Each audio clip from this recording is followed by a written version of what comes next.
This story is brought to your ears by all our fantastic supporters on Patreon. To get in on the action yourself with bloopers, extras, and the occasional early story, join us at patreon.com/voiceofallmtg. We'd like to thank our newest patrons, Julian Imholes, Paul Wellen, Dan Roach, and Autumn Kelly, for already donating. For more stories, or just a chat, visit voiceofallmtg.com. And now, Voice of All presents Shaping an Army, Episode 10 of the Battle for Zendikar. Noyan Dar was once a lull mage, one of a specialized tradition of wizards who learned through painstaking practice to calm the fury of Zendikar. The problem was the roil, the unpredictable magical weather that could bring anything from squalls and wind shears to uprooted earth and sudden vegetation. Explorers of the wild who knew what they were doing always brought at least one lull mage on their expeditions, lest they find themselves at the mercy of the elements. But times have changed. The Eldrazi have risen. Gideon Jura is seeking allies to fight the Eldrazi at Seagate, and the Royal, once Zendikar's most deadly danger, might now become a crucial weapon in its salvation. Balance is death! The voices of the initiates rang clearly, though not beautifully, in the damp air. They had been taught to yell the litany, even shriek it, regardless of what the resulting sound did to Noyan Dar's ears. Dissonance was not to be ignored, but embraced. Calm is death! The chanter performed a strange dance as she led the group through the litany. Ripples of earth moved under her feet in a dulcetory fashion, but still with enough momentum to generate an occasional stumble. As she tripped, she emitted a high-pitched intonation on whatever word escaped her lips, regardless of meter, pace, or good sense. Hearing a whinnying, croaking cry of Death! was not a pleasant way to spend the morning. Which was, sadly, entirely the point. The whole arrangement was unpleasant. Noyan imagined what type of environment a typical, brilliant merfolk scholar mage who loved the ocean and the suitable moment in which to indulge some witty repartee would create for himself. It would clearly be the exact opposite of this retreat at Coralhelm, which was miles away from wit, surrounded by either lunatics or the incompetent, and often both. The fact that he was the one responsible for creating the retreat only gave him the briefest ironic pleasure. Mostly, it made him very irritated. Which was again, sadly, the entire point. Peace is death! Noyan Dar resented many things about the awakening of the Eldrazi. He had lost his home, his quiet, and the ability to fight opponents he could visibly irritate. But what he resented most were the near infinite times he had heard this damned chant. That he had written the litany gave him no pleasure, not even ironically.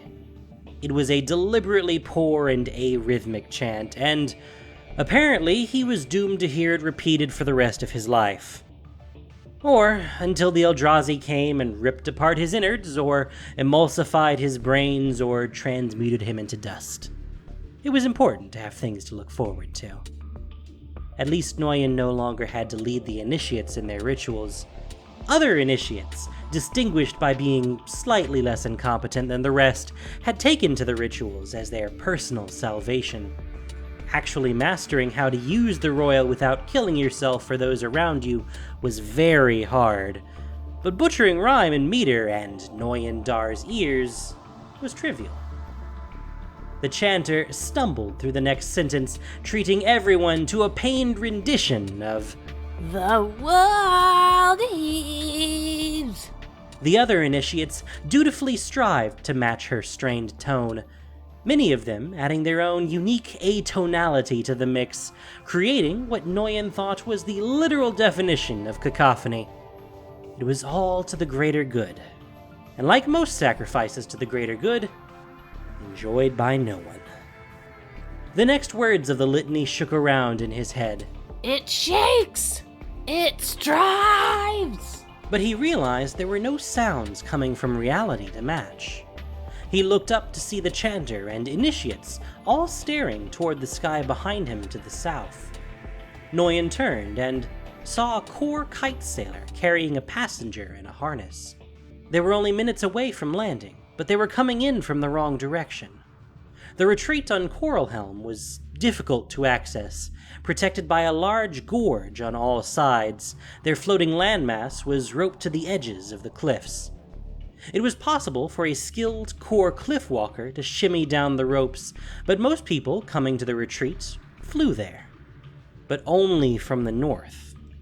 Even without the royal, the winds in the canyons were unpredictable and dangerous. With the royal, and especially with tens of royal mages, most of them not particularly skilled, the winds could be very predictably dangerous. Especially coming from the south, which is why all of their comings and goings to their floating retreat came in from the other side. The fool kite sailor was going to become one with the earth very intimately and very mortally. Noyan ran forward, his arms flapping, his lungs rasping. The kite sailor could not hear him and was making his preparations to swoop in and land when a furious updraft took him and his passenger 50 feet up and sideways with such force the harness attachment sheared off and his passenger plummeted to the ground hundreds of feet below. Noyan could only watch in horror and then puzzlement as the man fell. Unlike Noyan Dar, the man was not flailing or yelling, or, for that matter, looking perturbed at all. He fell with grace, if such a thing were possible, though he was clearly falling to his certain death. Noyan continued to run forward and began casting a spell to buffer the man's fall, though at his speed, the buffer would just leave the corpse in slightly nicer shape. There were several flashes of sparking golden light, and the man's body glowed. Just before he hit the ground, Noyan saw some kind of shimmering wave erupt beneath him, and he hit with an impact that Noyan felt travel up through his own legs and pitch him forward, tumbling to the earth. As Noyan lay there, splayed to the ground, groaning while checking he hadn't broken anything, he tilted his head up, expecting to see some form of gruesome blood pancake. Instead, he saw a tall, armored man, standing with the sun glinting off his armor behind him, with nary a scream, blood, broken bone, or even a bruise in sight. Noyan slowly got to his feet, still wondering how the man survived. Behind them, the Kor kite sailor had managed to land safely and was running towards the two of them, presumably to check on the health of his passenger. The man looked at him closely and said, "I'm Gideon Jorah. I'm looking for the royal mage, Noyan Dar. You have some blood on your nose. Are you well?" The look of concern was so genuine, Noyan wanted to scream. He did. Just a little. It was the best he felt all morning.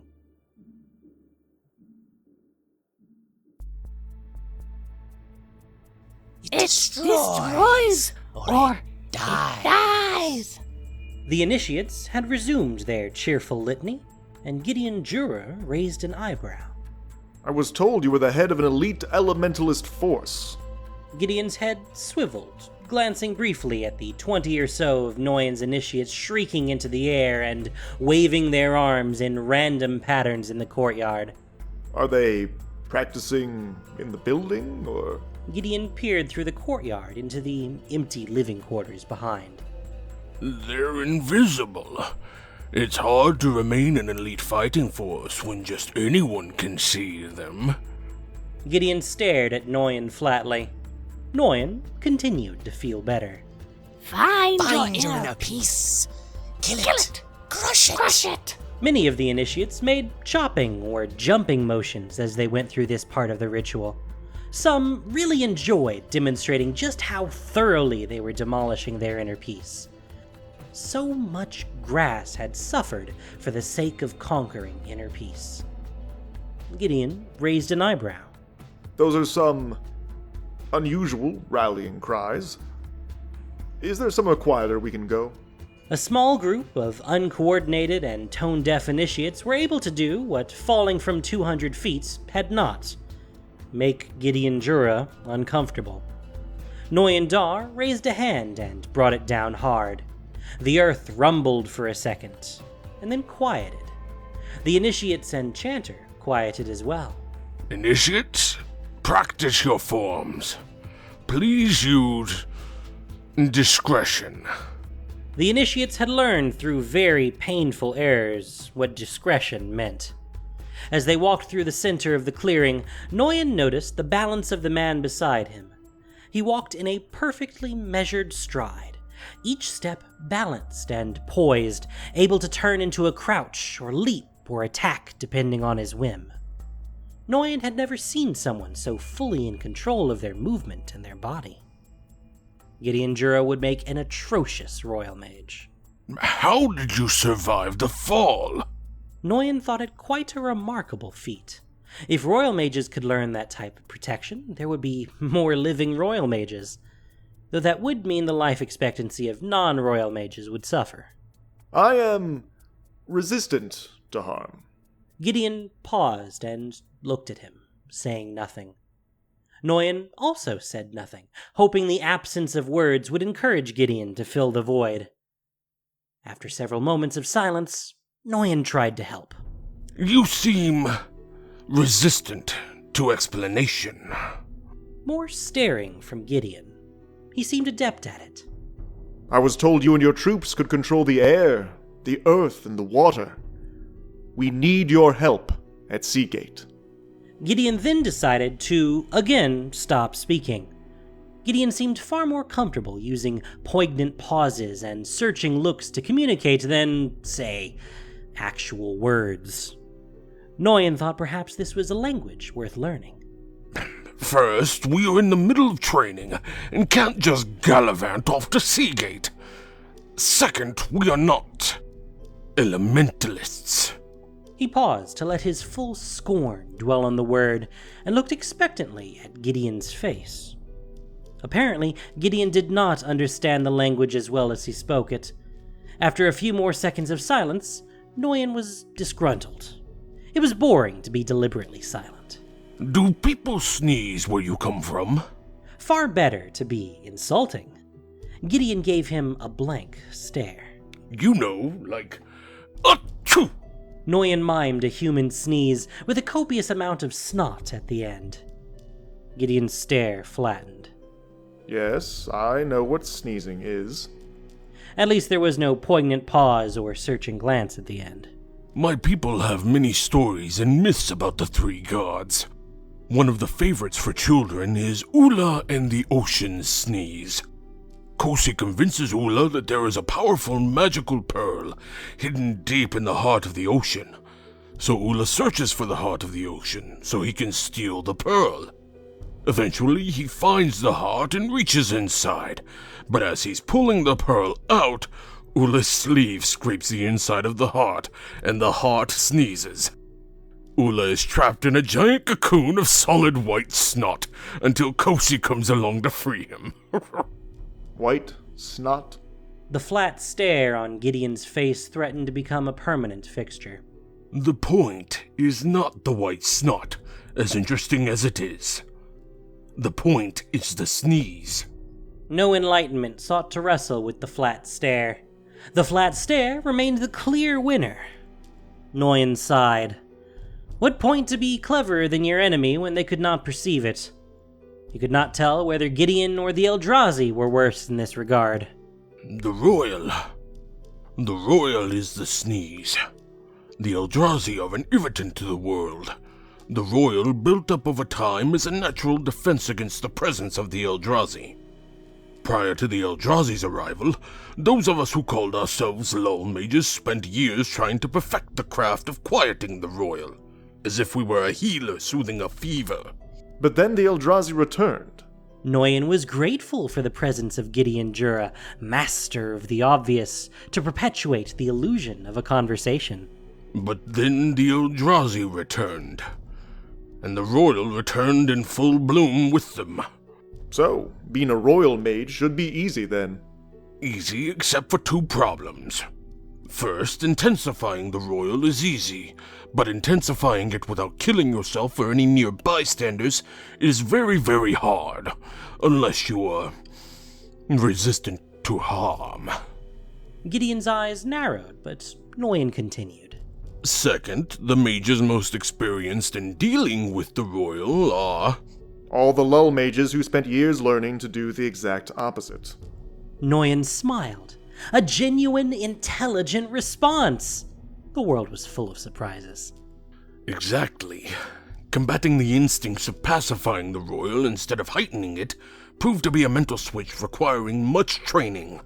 In fact, Noyan raised his arms in a dramatic fashion, and there was a loud thunderclap in the air. The royal mage initiates ran over and formed a large circle around Noyan. Laura, lead the litany, please, from the beginning. Laura had a large smile on her face as she wailed and flailed. The initiates dutifully followed, every awkward word creating a hole in the fabric of good taste that could never be repaired. Balance is death. Calm is death. Peace is death. The world heaves. It shakes. It strives. It destroys. Or dies. Find your inner peace. Kill it. Crush it. Do not become one with anything. Feel your loneliness. You're out of place. Every step you take creates dissonance and chaos. You will strive. You will shake. You will heave. You will destroy or die. Despite every awful word, Noyan could not help but be pleased. The litany was remarkably effective at creating the right frame of mind in the initiates. He looked over at Gideon and saw both eyebrows raised, the normal flat stare finally conquered by a stunned, wide-eyed silence. Maybe this was not a good idea. Not a good idea. Noyan had been irritated for much of the day, much of every day since becoming a royal mage, but this was the first time he had been angry. This armored bumpkin had come to his school and presumed he could just order him and his students around and then decided they weren't good enough? A practical demonstration is in order. I insist. It took the better part of the morning to transport Gideon, Noyan, and the initiates over to the main continent of Tazim. They were many miles outside of Seagate, but the Eldrazi density had increased significantly in the last few months. Finding roaming herds of them was not difficult. Noyan wondered for an idle second whether Gideon was perhaps some secret, brilliant tactical mastermind, devising a facade of the idiot warrior and using Noyan's own pride to manipulate him into devoting the royal mages to his cause. The second passed, and Noyan discarded the thought. First, Noyan was perhaps the only mind brilliant enough to conceive of such a plan. Second, Gideon Jura was an idiot. No idiot could be that good at duplicity of such a level. Noyan's plan was simple and elegant. Gideon balked, asking many annoying questions regarding contingencies Noyan assured him would not come into play. Eventually, Gideon was reduced to communicating through raising eyebrows.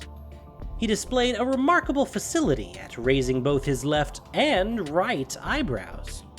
He was a man of many talents, this Gideon Jura. Gideon had been most concerned about the consequences of attracting Eldrazi, considering their own small numbers. He had suggested several tiny groups, but Noyan dismissed each one. They needed a group large enough to provide a suitable stage for performance.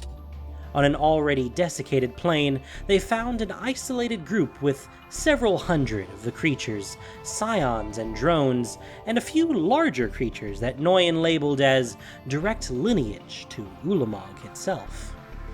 The initiates were nervous and excited as they spread in a wide circle on the plain. Though, to be fair, they were nearly always nervous and excited. It wasn't even their first time dealing with Eldrazi. That was just a function of life on Zendikar now. But it was going to be the first time they were using their magic in conjunction with each other to fight the Eldrazi. This was to be their first live test. While the initiates yelled at each other and themselves in bizarre rituals of preparation, Gideon Jura was motionless, smooth, poised, and, unsurprisingly, silent. As the first Eldrazi began to gather, glowing, supple metal blades appeared out of some mechanism in Gideon's hand. Noyan rolled his eyes in disbelief. He wanted to slap Gideon, but would probably end up cutting off his own hand. What sane, intelligent person has blades coming out of one's hand? Noyan had thought he would have to generate some form of magical beacon to draw the Eldrazi, but there proved no need. The Eldrazi slowly began swarming in the direction of Gideon and Noyan, ignoring the initiates spread wide. Having never encountered this reaction before on his own, Noyan thought the most reasonable explanation was the Eldrazi found Gideon as obnoxious as he did. Perhaps the Eldrazi were intelligent after all. Gideon stared at Noyan. At what point does being a royal mage involve using the royal? There are a lot of Eldrazi out there. Even obnoxious idiots sometimes had a point. Noyan spread his hands out wide and gave the signal for his initiates to begin their exercise. In class, they called it working the circle. The initiates began their conversations with the royal, each in their own way. Some spoke to the earth and some to the air. While there was no large body of water, some royal mages spoke to the ever-present water inside the earth. It was time for Noyan to begin his own magic. Feel the irritation. It is the mosquito in the night, the itch between your shoulder blades, the raw pain that never heals. It is the sneeze that will not come, the most loved food stuck in your teeth, the crying of the child not yours. Feel it. Noyan was barely aware of the outside world, only having glimpses at the edge of consciousness as Gideon whirled and twirled, snapping glowing blades in a kaleidoscopic display of mastery that even if Noyan was able to pay full attention, he was sure he'd find pretentious and boring. The Eldrazi were pressing, and Gideon kept them at bay. Good boy. He tried to say, but the demands of the royal pressed upon him.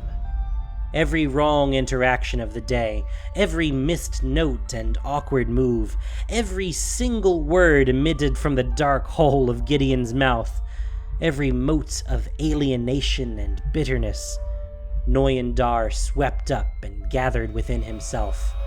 This is what the earth felt. This is what Zendikar felt when the awful, alien touch of the Eldrazi fell upon it.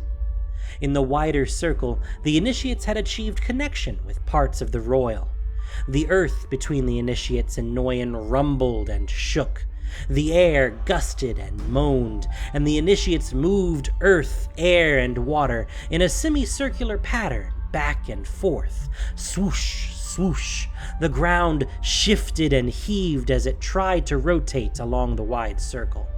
The initiates began aligning their movements and timing, and the large circle of earth surrounding Gideon and Noyan began to rotate in one direction, and then the other. The Eldrazi were driven into a frenzy by the earth shifting and rumbling beneath them. No longer lethargic, they buzzed in intensity as they hurled themselves at Gideon and Noyan. Gideon's skin glowed, and golden sparks from an invisible shield of energy shimmered constantly as he became a never-ending blur of savage cuts and thrusts. An Eldrazi tentacle lashed out at Noyan's face, and somehow Gideon was there first, knocking it away and decapitating the Eldrazi in one near impossible motion. The larger Eldrazi were almost on top of them, and Gideon's breath labored. If you're going to do anything to actually kill Eldrazi, I suggest you do it soon. I can't keep you alive forever. The Royal was close. So close. It wanted to lash out, but Noyan wouldn't let it. Not yet. The irritation within Noyan, within the earth, grew. The Initiates had melded their magics into one autonomous beat, finally finding the rhythm that had eluded them all morning. Swoosh, swoosh, as rocks unmoored and wind loosened. The earth wanted to destroy them all, eliminate every blighted touch from the hand of decay. The Royal surged and bucked, desperate to find relief. An Eldrazi twice as tall as Gideon brought a limb down thicker than a tree trunk on top of them. Gideon raised his arm, and the massive limb crashed into his energy shield, igniting a flurry of golden sparks. But Gideon sunk down to the ground on one knee, and the Eldrazi giant brought his arm around for another blow. Now, mage! Strive, shake, heave, destroy. Strive, shake, heave, destroy. You're invulnerable, right? Gideon nodded. Strive, shake, heave, destroy. Strive, shake, heave, destroy. Noyan cast his spell. All the earth between Noyan and the circle of Initiates disintegrated underneath in a circling vortex of wind, magma, and rock. Where once were hundreds of feet of solid ground, there was nothing. The Eldrazi and Gideon plummeted through a storm of falling debris, and Noyan could see the sparking golden light of Gideon's shield shimmer constantly as Gideon fell. What had been the din of chaotic battle was now replaced by stunning silence. Noyan stood, alone, on a patch of earth barely 2 feet square. Hundreds of feet in every direction was now a chasm, a great void separating himself from his Initiates, who looked on in disbelief at what they had wrought. The Initiates looked at the chasm, and at each other, and began cheering. As the debris settled far below, they could make out the corpses of the Eldrazi, plus a lone figure surrounded by golden glowing sparks as rocks and fire made their final falls. Noyan smiled. It was a fantastic moment. The only thing he regretted was that Gideon had not screamed once his entire way down. What does it take to perturb that man?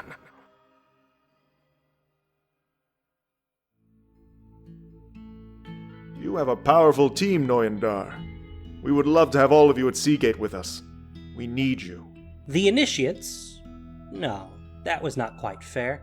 The Royal Mages gathered around them and cheered.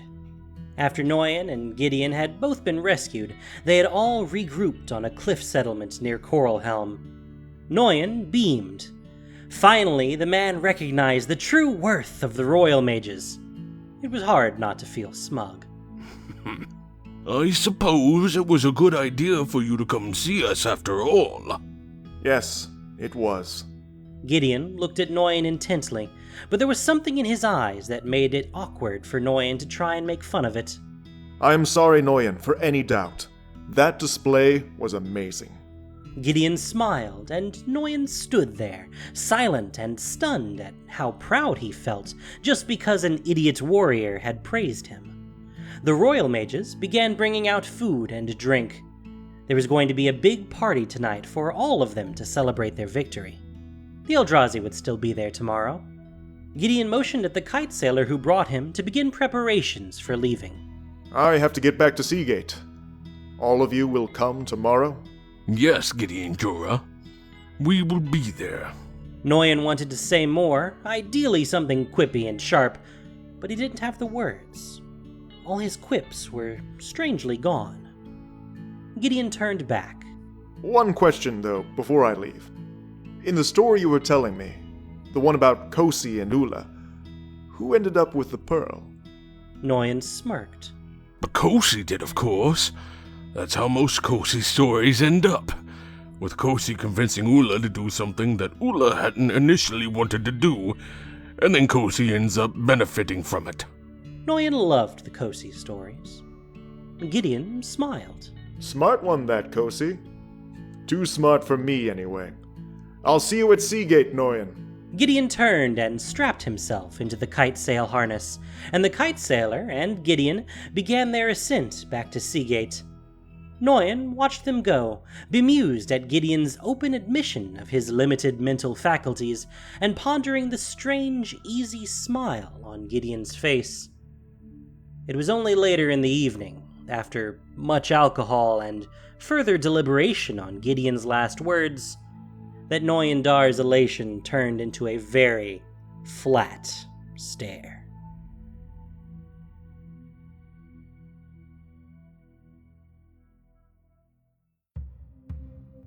Thank you for listening to this production of Voice of All. As listener-supported entertainment, we rely on you not just for the voices of the characters, but also to keep us going and growing. If you enjoyed what you heard, please support us by rating and reviewing us on iTunes, or following us on SoundCloud, Stitcher, and Google Play, or just plain sharing with your friends. You can also support us financially on Patreon for exclusive perks. Shaping an Army was written by Ken Troop. The podcast was produced and edited by Gin Keshi, with sound editing by Noxshade. This week's story featured the voice talents of David Ford, J.W. Forsyth, Purple Rogue, Eric Bright, and Rian Kilfeather. Voice of All is unofficial fan content permitted under the Wizards of the Coast fan content policy. Magic the Gathering is copyright Wizards of the Coast. Thank y'all so much for listening. Y'all have a great day.